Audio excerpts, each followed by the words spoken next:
This is a quick review of our 2023 Kia Niro plug-in hybrid, our longest family trip and the miles per gallon we managed to achieve on our Hakkapeliitta number 9 winter tires. And it is a much heavier, grippier tire. I really love these tires, but this is the first I've had them at a sustained highway speed, which was basically 80 to 85 miles an hour for like over 3 hours.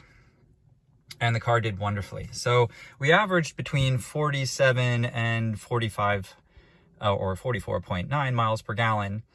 And with these heavier winter tires, I think the car was actually just buttery smooth. There were a few times we had to pass some tractor trailers on the New York Thruway, and we took the car up to 92 miles an hour, and it was super smooth. And I was actually impressed, and I just wanted to report back on that.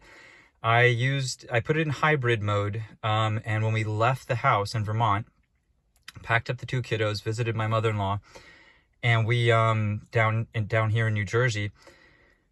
And when we left, we had 28 miles of range on the battery. When we got here, we had 29. So not only do we not deplete the battery, and I made sure whenever we had the motor on the engine on the entire time. So it was running about 2,500 RPMs. We're going to see here, I collected a whole bunch of data on these different parameter points during the ride that we're going to take a look at right now.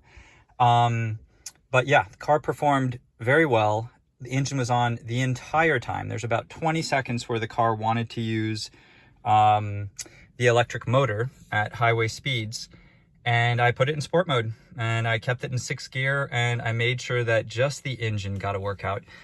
For anyone following the channel, I have not gotten the lab results yet from my first 6,000 mile oil change or the subsequent oil change, which was about 800 miles, because I've been curious about fuel dilution. And I did check the dipstick before and after I left, and I might have taken on a little bit of fuel in the crankcase, but we're going to wait for the lab results on that. Otherwise, the engine performed beautifully. And these are some of the parameters that I recorded on the trip. And I think they're kind of interesting. I recorded the ambient temperature, the intake air temperature, engine oil temperature, which you should know, this car, these stats as they move here, this is recorded at highway speeds around 85 miles an hour. Let's call it 80 miles an hour.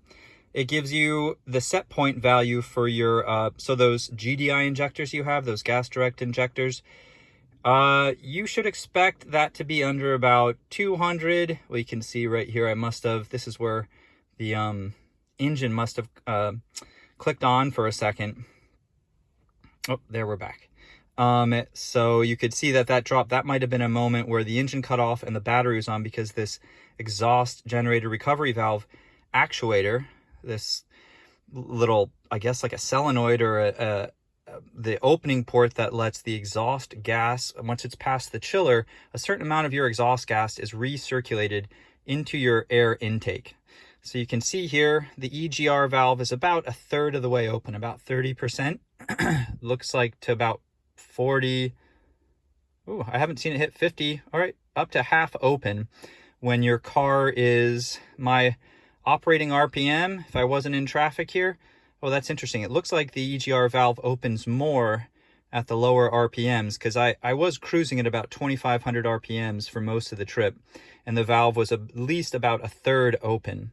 And I believe this exhaust recirculation warms the intake air, because you can see the intake air moving into the engine, that's right around 114 degrees, but the ambient air that we were driving through was just about 50 degrees.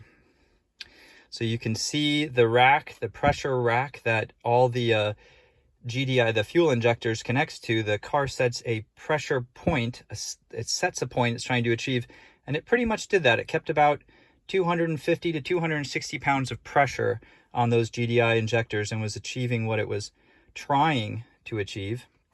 Water temperature in the cooling system is at 210 degrees.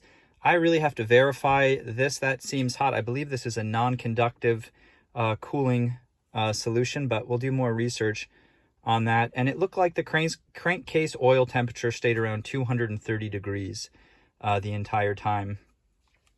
But given how much heavier that these tires are, the Hakkapeliitta 9s, I would say I like driving on these tires much more than on the, I think they're called low G, which they have a low rolling friction on the factory tires. But these tires have a lot more rubber on them. They're a lot heavier, and the car handled them really well. So I'm really enjoying these Hakkapeliitta 9 tires for the winter. So that is a quick review on the efficiency of the car on this first and longest family trip. All right.